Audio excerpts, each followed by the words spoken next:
la gestion de production par l'aval. C'est ce qu'on appelle la ligne production.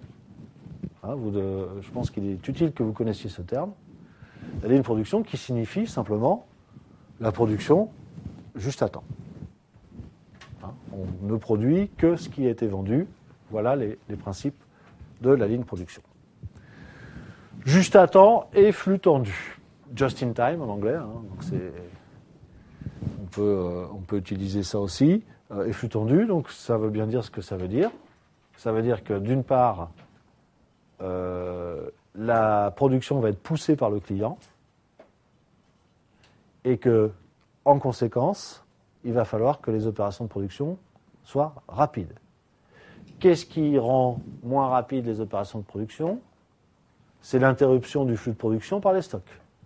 Donc, il s'agit de mettre en place un flux tendu, c'est-à-dire de supprimer l'essentiel des stocks, de tous les stocks, et en particulier des stocks de produits finis et des stocks d'encours. Donc les flux sont tirés plutôt que poussés. Dans la logique de la gestion de production par l'amont, la production est poussée. C'est-à-dire que j'ai mes matières premières, puis je produis vers le marché. Et d'ailleurs, je produis trop, donc je mets en stock. Donc la production est poussée. Là, la production, elle est tirée par la demande. C'est parce que la demande s'est exprimée que je vais produire. Donc ma demande est tirée par ma production est tirée par ma demande. C'est la logique inverse en fait. La production est donc activée par la demande réelle. Quasi-disparition des stocks de produits finis, vous comprenez l'intérêt. Le coût de stockage qui peut être dérisoire pour des matières premières, quoique, plus le produit s'élabore, plus il y a de valeur ajoutée dedans, et plus le coût de possession du stock est monstrueux. Donc c'est à la fois un coût de trésorerie cristallisé, tous les coûts qui sont cristallisés dans mon produit fini, qui ne seront récupérés qu'après la vente. Donc vous avez un coût financier extrêmement important. Vous avez le coût physique du stockage, évidemment, les surfaces de stockage, les systèmes liés au stockage, la surveillance du stockage, la gestion du stockage. Tout ça, ce sont des coûts extrêmement importants. Et puis, aujourd'hui, dans un monde de différenciation et d'évolution rapide de la consommation, vous avez le risque d'obsolescence absolue de votre stock ou d'une partie de votre stock. Donc, de perte sèche et définitive d'une partie de la production. Donc, c'est très très important que cet avantage de quasi-disparition des stocks de produits finis. Si on a travaillé sur les stocks de produits finis, on a aussi travaillé sur les stocks intermédiaires, j'entends par là intermédiaires dans le processus de fabrication, et notamment les stocks d'encours, c'est-à-dire de morceaux de produits qui attendent d'être assemblés dans un produit final. Un peu moins sur les stocks de matières premières. Il est normal qu'on se préoccupe moins des stocks à faible valeur que des stocks à forte valeur. Les Japonais là-dessus sont très, très, très clairs. Si vous avez des boulons qui ne coûtent rien, vous n'allez pas vous amuser à déterminer la quantité économique à commander avec un stock de sécurité, un stock d'alerte. Vous allez acheter une benne de boulons et quand vous commencerez à avoir le fond, vous commanderez une deuxième benne. C'est-à-dire précisément l'absence de règles de gestion de stock. Pourquoi ? Ça ne vaut pas la peine de faire des efforts de gestion quand le gain derrière est dérisoire. Autrement dit, le coût de la gestion est supérieur au gain que l'on va réaliser. Donc on ne gère pas. On aboutit donc à des baisses de coûts extrêmement importantes par cette production par l'aval. Alors, par ailleurs, cette nouvelle manière de produire, de gérer la production, est conforme avec la démarche marketing. Si on ne produit que ce qui est vendu, évidemment que la production est toujours adaptée aux besoins du client. Alors derrière ces avantages extrêmement prometteurs du flux tendu se cachent de très très grandes difficultés parce que c'est assez complexe à mettre en œuvre dans les entreprises. Donc quelles sont les conditions du flux tendu? D'abord une bonne circulation de l'information, de toute l'information, évidemment de l'information commerciale. Hein, il faut savoir ce que demandent les clients, mais aussi l'information dans les opérations de production. Des organisations légères et des décisions décentralisées. Pourquoi? Parce que ces systèmes sont basés sur une nécessaire flexibilité de l'entreprise. Et cette flexibilité, on ne pourra l'avoir que dans des organisations décentralisées où les opérateurs peuvent décider. Donc finalement, des organisations légères.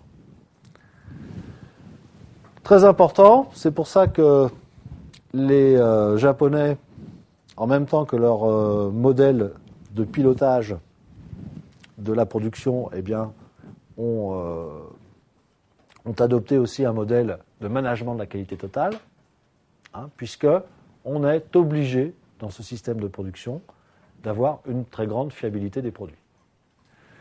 Pourquoi? Parce que tout simplement, le flux tendu, qui nécessite de réduire les délais, ne peut pas s'accommoder de problèmes de qualité qui vont retarder la production des produits. Donc la qualité doit être totale d'emblée. C'est d'ailleurs une des sources principales de minimisation des coûts des entreprises japonaises. Mais c'est aussi la fiabilité des équipements productifs. C'est-à-dire c'est le fameux zéro panne des 5 zéros olympiques. Zéro panne parce que la panne interrompt le flux de production, tout simplement. Donc avec l'importance de la maintenance préventive notamment. Une réduction possible de la taille des lots produits. Ah oui, je ne peux pas produire de l'électricité avec une gestion de production par l'aval. Puisque je suis obligé de produire en continu, donc je ne peux pas réduire le lot, enfin même l'idée de lot n'a pas de sens dans cet exemple-là, mais si je suis obligé de fabriquer en grande quantité, je ne peux pas piloter par l'aval. Ça suppose aussi un très gros effort au niveau des ressources humaines, avec une grande polyvalence des hommes. Polyvalence des machines, on l'a vu, l'informatique a beaucoup aidé à cette polyvalence, mais c'est surtout les hommes qui vont faire l'effort d'adaptation, ce qu'on appelle la flexibilité quantitative et qualitative. Adapter le nombre aux besoins et adapter les compétences aux besoins ressentis à un moment donné par l'entreprise. Grande souplesse et réactivité des fournisseurs, puisque ce modèle japonais de gestion est basé sur une sous-traitance généralisée, sur une externalisation généralisée. Donc il va falloir que tout le monde soit au diapason du respect des délais pour pouvoir fabriquer en flux tendu. C'est pour cette raison, par exemple, chez nos constructeurs automobiles français, mais je pense que c'est partout à peu près la même chose, les stocks de moteurs à incorporer sur les véhicules, en règle générale, c'est une demi-journée de production. C'est-à-dire qu'on a une demi-journée de production d'avance. Donc, évidemment, les approvisionnements se font au minimum 2 fois par jour, parfois 3 quand on fait travailler les installations la nuit. Et les moteurs arrivent dans l'ordre de leur incorporation sur la chaîne de montage. Ça, c'est quelque chose de... Donc, on arrive à transmettre, Renault et Peugeot arrivent à transmettre aux fournisseurs de moteurs, en l'occurrence, ce sont des établissements à eux, un plan de production avec une répartition des différents modèles dans la demi-journée. Et les moteurs vont être stockés comme ça dans le camion, de manière à être sortis dans le bon ordre d'incorporation.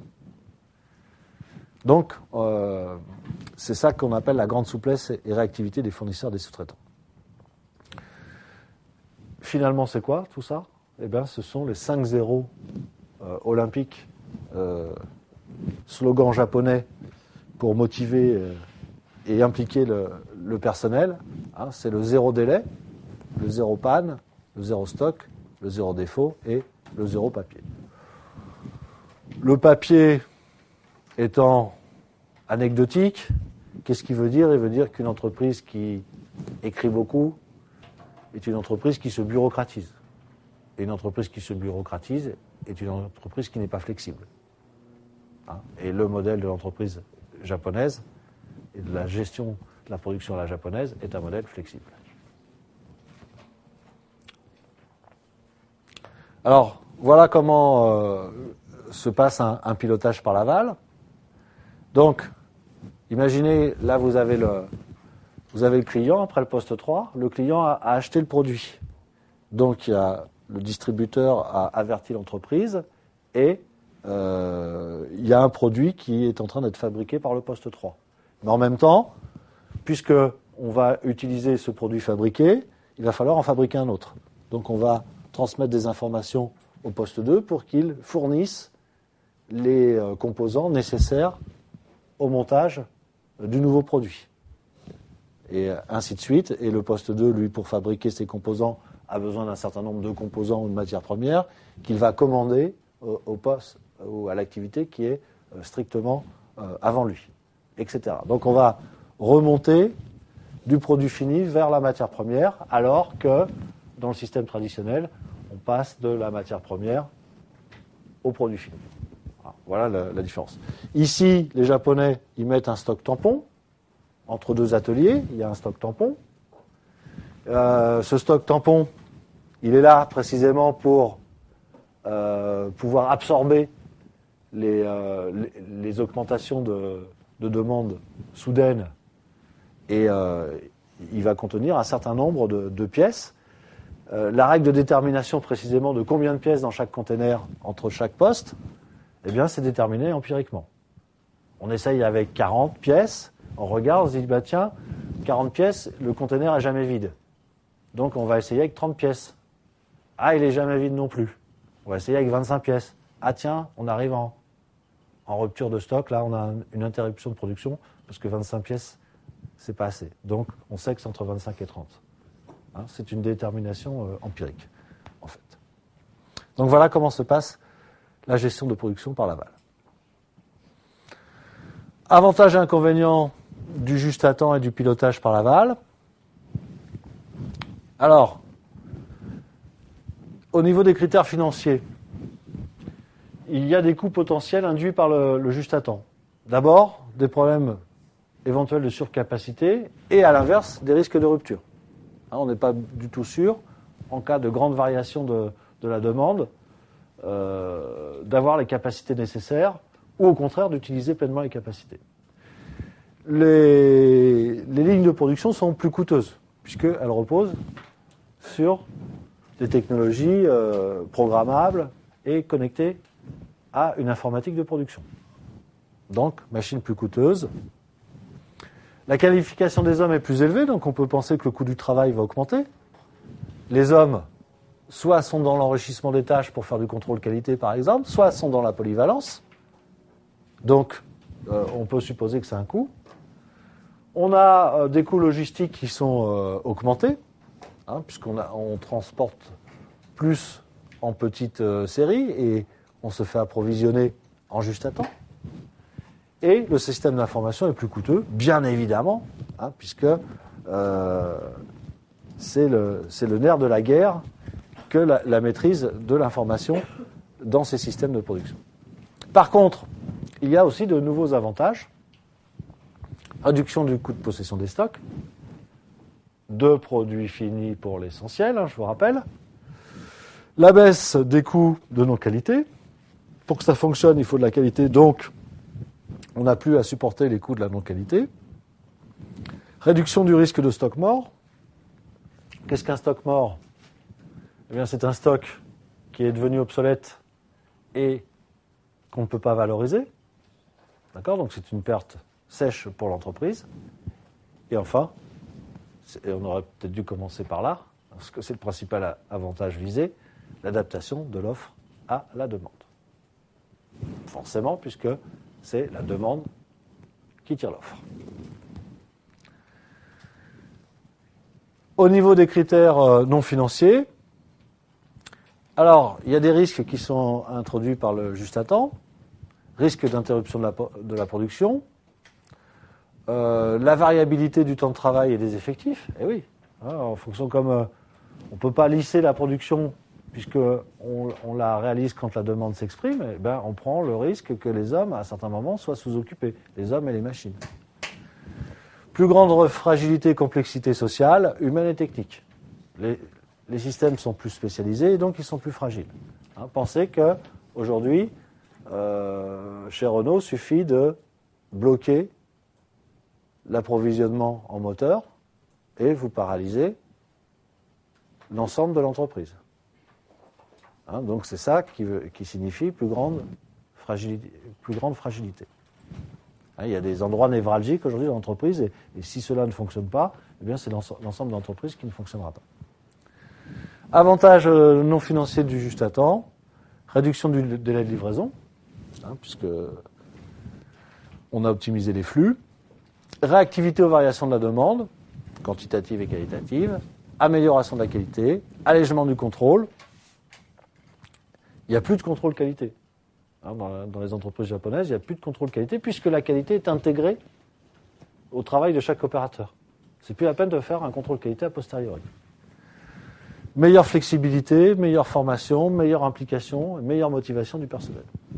Alors, c'est vrai, hein, parce que le travail est d'une manière générale plus divers, plus riche, mieux rémunéré.